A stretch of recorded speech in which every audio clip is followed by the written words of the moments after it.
Palaka na kayang pumatay ng mahigit sa 10 katao. Naniniwala ba kayo? Yes guys, in this video is pag-uusapan natin ng isang klase ng palaka na sobrang makamandag at kayang makapatay ng mahigit sa 10 katao.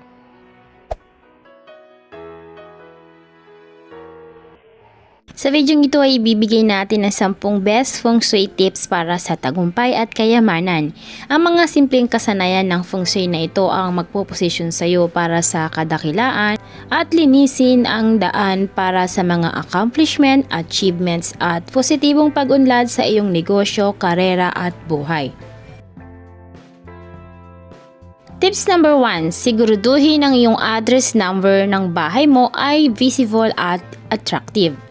Itinuturo ng feng shui na ang mga kitang-kita at kaakit-akit na numero ng address ay nagbibigay daan para sa tagumpay at kayamanan na madali kang mahanap. Kaya siguraduhin mong malaki at maganda ang iyong numero ng address.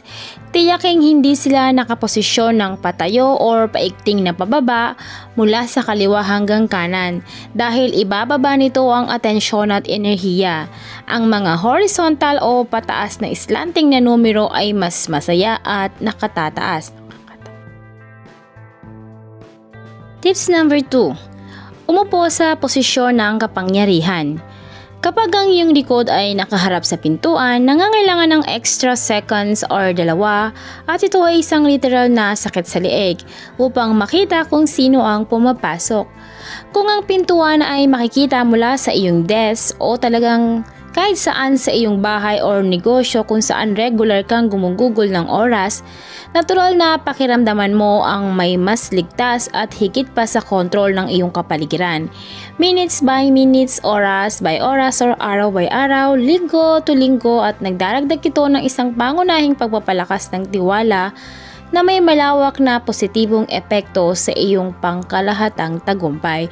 Kaya napaka-importante ng kapag umupo ka ay makikita mo or nakaharap ka sa pintuan.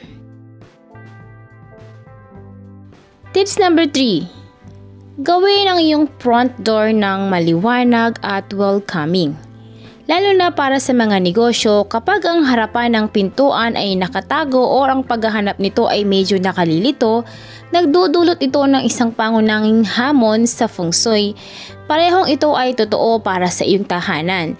Sa hindi gaanong katakot-takot ngunit makabuluhang paraan, ang mga customer at kliyente ay nais na makita at isipin ang kanilang mga sarili na naglalakad papunta sa isang malugod na pintuan sa harap mula sa isang malaking distansya at perpektong kalye.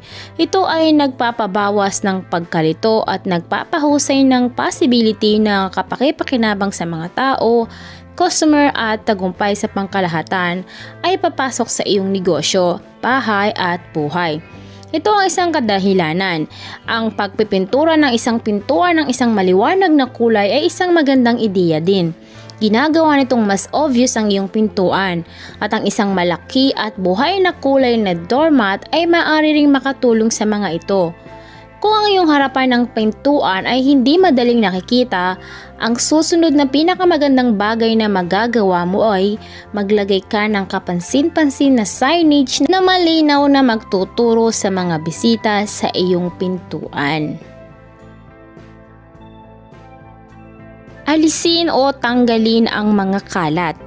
Ang paglilinis ng kalat ay malamang na ang pinakamalakas sa lahat ng 10 mga tips sa feng shui. Itinuturing ng feng shui na ang isang malinaw at organisadong puwang ay nagbibigay daan sa sparkling success na dumadaloy sa iyong buhay sa mga perpektong paraan every single day.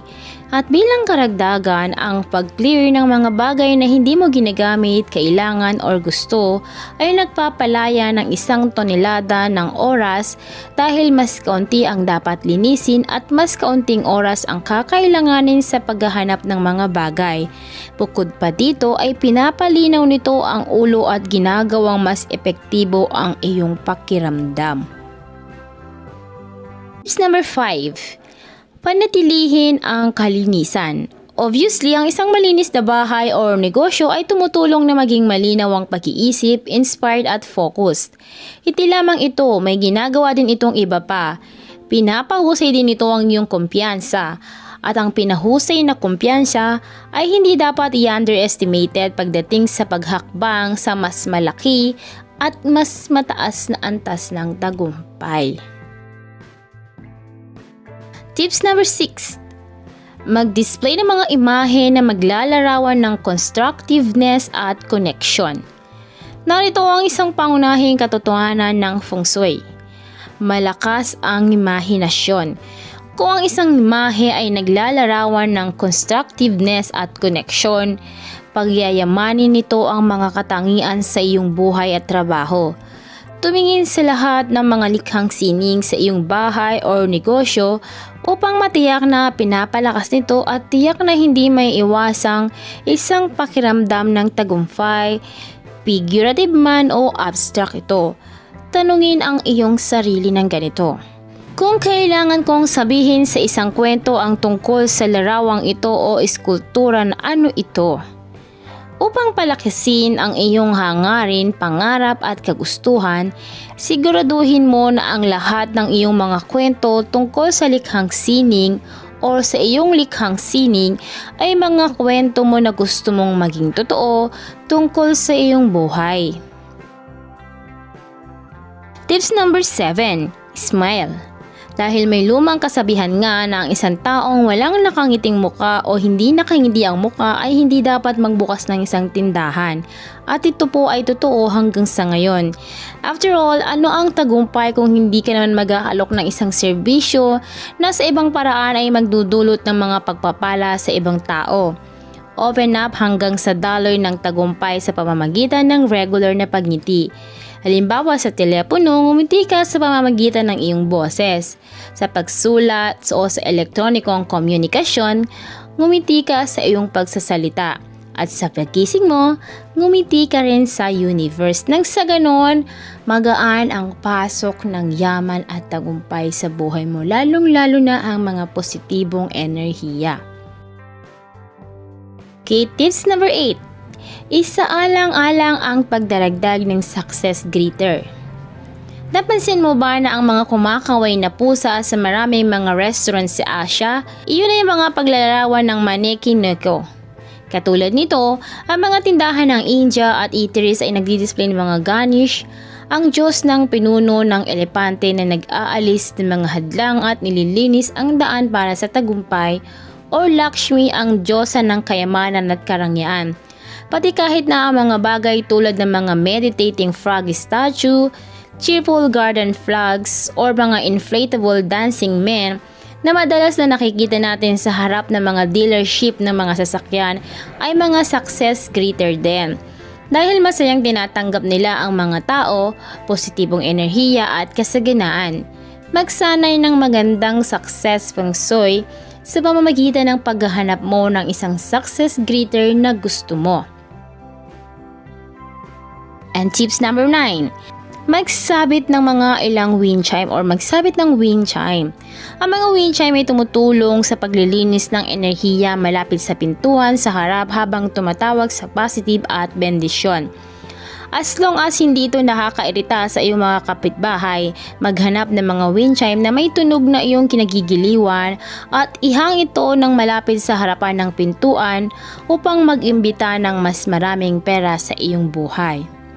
At ang ating tips number 10 at panghuling tips, hanggat maaari magkaroon ng mga healthiest na mga halaman.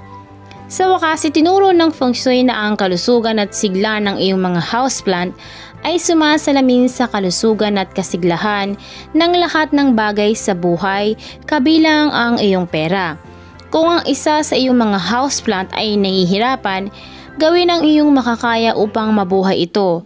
At kung hindi mo ito makakayang gawin pagkatapos ng isang reasonable na haba ng oras, ibigay ito sa iyong houseplant whisperer friends or pakawalan ito ng may pagmamahal sa isang compost bin. At kung mukhang may problema ka sa mga houseplant sa pangkalahatan, maaari mo namang subukan ang Lucky Bamboo. Ang kailangan mo lamang upang mapanatili itong masaya ay panatilihin mo ito sa maliwanag, indirect lights at baguhin ng tubig every week or 2. So yun lamang guys ang ating mga success tips at well tips ng feng shui.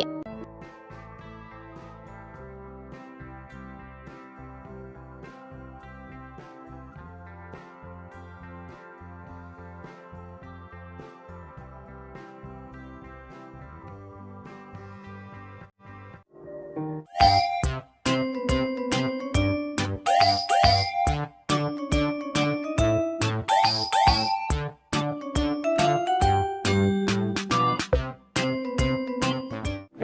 ang aking buhay ay kulang sa sigla. Gandang taglay ko ay hindi nila makita. Ngunit nang ikaw ay makilala, ang beauty ko'y nililingon na. So pick and pack, shop till you drop. Sa isa shop, gaganda ang buhay. Pick and pack, shop till you drop. Sa isa shop, mundo'y magiging makulay. So pick and pack, shop till you drop. Sa isa shop, gaganda ang buhay. Pick and pack, shop till you drop. Sa isa shop, mundo'y magiging makulay. Mundo'y magiging makulay.